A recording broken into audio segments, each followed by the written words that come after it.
Welcome back to the Now Morning Show. We are coming live from the Trade and Investment Convention 2022 at the Center of Excellence. And joining me in studio to talk more about the convention is the Chief Executive Officer of the Trinidad and Tobago Manufacturers Association, TTMA, Dr. Mahindra Ramdeen. Dr. Ramdeen, good morning. Thank you so much for joining us. Hi, good morning, Kimberly. Good morning to you. Good morning to your listening and viewing audience. Of course. Now, I can call you Ramesh. Is that okay? Of course, by all means, yes. Now, TTMA, just give us a little bit of background in terms of the role and function of TTMA.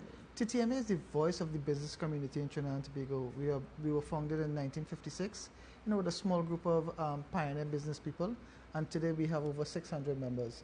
We represent all the major exporters and manufacturers in Trinidad and Tobago, and we seek to ensure their interests, ensuring that they have a very palatable platform to trade on. We work closely with the government to ensure that policies are created that will benefit the business community in Trinidad and Tobago. So that basically is our function, apart from giving advice, technical input, support to our business community. Now, one of the projects under the TTMA, of course, is the Trade and Investment Convention. Now, TTMA has been having this for 23 years, which means something has been done right over the past few years. Tell us a little bit about the convention. Well, the convention started in 1999 with 15 booths in the Queen's Park Oval, with about 250 people coming to the show over a 2-day period. Today, well, the last time we had a physical TIC was in 2019 here at the Center of Excellence. We had 270 booths with 17,000 people passing through the trade floor. Business is generated from the TIC. It's hard to track the business generated immediately because you'll meet someone on the trade floor, but that business would materialize immediately materialize in about 6 months with negotiation discussions. Our tracer on business generated from TIC from 2019 was about $70 million. So a lot of business is created. Now that could be many small deals, that could be 2 big deals, I can tell you that it was quite a few business opportunities created for exporters from Trinidad and Tobago, as well as foreign participants who came to the show to exhibit and meet players in Trinidad and Tobago. It was a mixture of exports and investment opportunities. Of course. And this was exports within the region or exports also globally? Both. TIC is an international trade show. This year we have 38 countries registered to participate, either as buyers and exhibitors. The majority of them are buyers. People coming to the show, participating in trade webinars and those kind of things. So we have countries from Asia, from Africa, from North America. The majority of people are from the Caribbean, of course, and the Caribbean region like Cuba, DR, and those kind of countries. But we do have representation from North America, from Asia, from Europe, and from Africa. Right.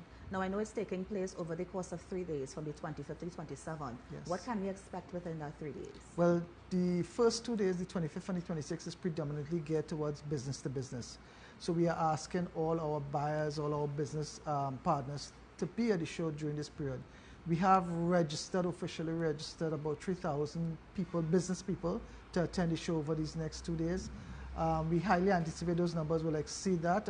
We are asked by the Ministry of Health to keep the numbers to manageable level because of what is happening with COVID. You see that the deaths are escalating and a number of people are getting COVID again. So we're trying to manage that process. We are adhering to all health protocols, following the guidelines by the Ministry of Health. So basically what you're going to see over these first 2 days, business to business engagement, a furthering of the B2B meetings that we had, business people coming to view what is on exhibit, products are being launched, new products are being introduced to the public. So you have that kind of thing happening over the first 2 days.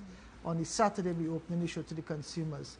So we expect a surge of people coming, consumers coming to see what's on offer, what's on show. And TIC is coming on the heels of the Agro Forum. So there's a momentum that was built up there. So that is naturally building over to TIC 2022 this year. So we have to be careful and manage the crowd, but we anticipate a great showing for everyone. So the first 2 days are not open to the public, is it? If you're not registered, we would advise you not to come down. Once you're registered, you will be accepted to come in. But on Saturday, whether you're registered or not, you can come in, see. Yes. And what are some of the products and services that we can come down to see? We have quite a few sectors being represented. Food and beverages always be the largest sector. We have people from the agriculture, agro-processing, chemical, paints, printing and packaging. So it's the services sector, industries as auxiliaries to manufacturing, like financial services, First Citizen, we have Netco. We have quite a few people, quite a few things on offer. Nice.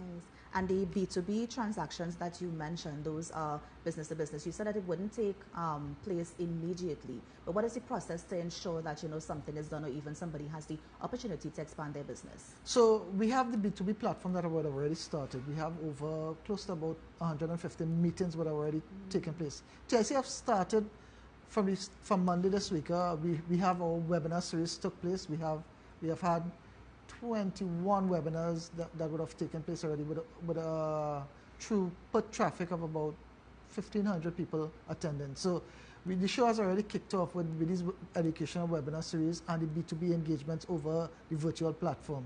The B2B meetings taking place today and tomorrow will be on the trade show. So we have a number of meetings set up for buyers, exhibitors. We have interested parties from Dominica, for example, coming in, some significant buyers and sellers coming today who wants to meet with distributors, who want to meet with downstream, upstream in Trinidad and Tobago. So those things are taking place today. If someone still have an interest in wanting to have a meeting with any of our players or exhibitors, they can come to the show, speak to Mr. Ishmael Ali, ask when they come to here, ask for Mr. Ishmael Ali, and we will set up the meetings for them. Yeah, of course. Now, I know that while we have the 3 days of the convention happening today, we would have launched last night with the Prime Minister giving a speech and that sort of thing. Tell us about the event last night. The event last night was an overwhelming success. Everybody used the opportunity to come out and interact and socialize, for want of a better word. Let me say network, because it more was a networking session. We are trying to manage our social events this year. Normally we have a much larger integrated crowd, but this year we're trying to streamline and manage the crowd. We had members of the diplomatic corps, we had about 5 ministers present, we had the sponsors, we had managing directors, CEOs. So that was a nice networking. A lot of them used the opportunity to come out for the first time after 2 years. So that kind of interaction, networking, that is what creates business. You could be around a table discussing matters, but when you have a cocktail environment, a relaxed environment, and business is generated from that, you'll be surprised. To me, my experience tells me that in that kind of environment, more business is generated. So it was good in that context, as well as to let Trinidad and Tobago know that the business community is again ready, open for business, looking to engage with our foreign participants. We also used the opportunity to host a number of our foreign participants at that opening cocktail last night as well. Okay. Now going back I should mention, Kim, sorry, we had a very delightful and entertaining presentation from the Tobago THA people. They did their cultural event and give those foreigners a taste of Trinidad and Tobago. Mostly Tobago. Mostly Tobago. Yes. Now, in terms of the COVID-19 protocols, because you said COVID-19 protocols will be observed, are you going to allow masks also, or the mask mandate has been removed? We have removed the mask mandate, so it's not mandatory. We will advise people to wear their masks, but it's not mandatory. Okay. But we have all other protocols in place. We adhere to the distances in the aisles. We have the sanitization machine, the fogging machine, and all those different things in place. The wash sinks, everything we have in place. Nice. Now, in terms of, I know that you're trying to manage the numbers, but in terms of performances or prizes, that sort of thing, people who are coming on Saturday, can they look forward to any of those elements? Yeah, of course, we have significant giveaways, by most of the companies exhibiting actually have promotions going on. Everything here at the TTMA, we will have giveaways for our participants. We run a number of competitions for people to register and attend. And again, we have significant giveaways. The Kusal group of companies giving away gift vouchers, 1,000, 2,000 as the case may be. A number of other companies are doing that. People are giving out a number of electronic items. So yeah, there are a number of things for the consuming audience to come and engage the process. Right.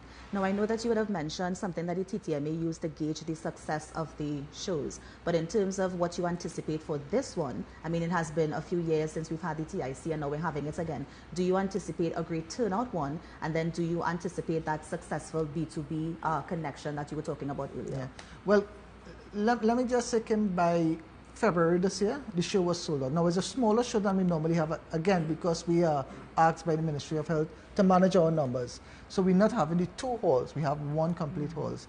But having said that, by February, the show was completely sold out. And if I'm to gauge by the numbers in the past, we normally would be selling booths up to May. But by February, it was completely sold out. I have a listing of about, I would say, about 50 companies, waiting to get opportunities and get booths. We have foreign participants, and those people make the decisions later on.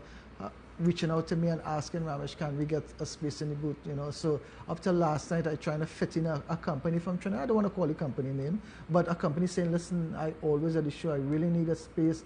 See if you can just find a small little corner table booth for me. So we try to facilitate persons and companies as the case may be.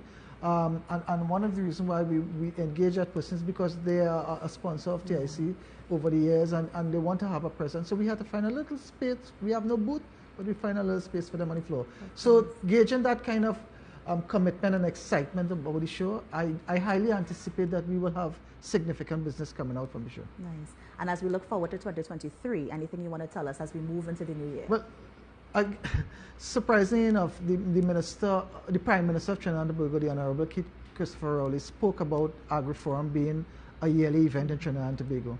And I see no reason why the planners and the policymakers and the private sector can't have a PPP type arrangement where we come together, put our heads together, and have 1 week or 2 weeks of business in Trinidad and Tobago. So the entire community who comes to Trinidad and Tobago for business in AgriForum, in investment forum, in what buyer mission, for the energy conference. We can have that whole thing 2 weeks designated for Trinidad and Tobago. You maximize people time, you maximize resources, scarce resources. People coming to Trinidad with no, hey, this is 2 weeks of business we coming for Trinidad. I mean, if you could just conceptualize someone coming here in the energy sector, someone coming from manufacturing, someone coming for agriculture, someone coming for tourism, everything, investment from inward buyers. Think about it. It could be a busy week in Trinidad. Think about the spillover effect for the hotel, the tourism sector. When they come, they will bring their children, their wife, they will go to Tobago. That 2 weeks period, if we plan it properly, it could be really something nice for Trinidad and Tobago. But we need a convention center. Yes. We need a convention center to host this kind of thing. And we're talking to the right people and those in authority are listening. So let's see what can materialize from the process. Of course. Well, Dr. Mahindra, let me just thank you so much for coming in. Before you go quickly, anybody who wants more information, where can they go to? They could call us at the TTMA 675-8862. Call the extensions 223-233. We will pick up, it's coming straight to our cell phone. Or they can call me, 766-1909. Anything about the convention, let them call me or any of those numbers that I just gave. Nice. Thank you so much for joining us. And of course, all the best over the next 3 days. Okay, thank you very much. And we're looking forward to the Trinidad and Tobago coming down and participating in the process. Of course. Yes. And that was Dr. Mahindra Ramdeen, the Chief Executive Officer of the TTMA, just sharing what we can expect over the next 3 days. Stay with us because up next we have somebody who will actually be showcasing their products at the TIC this year. Stay with us.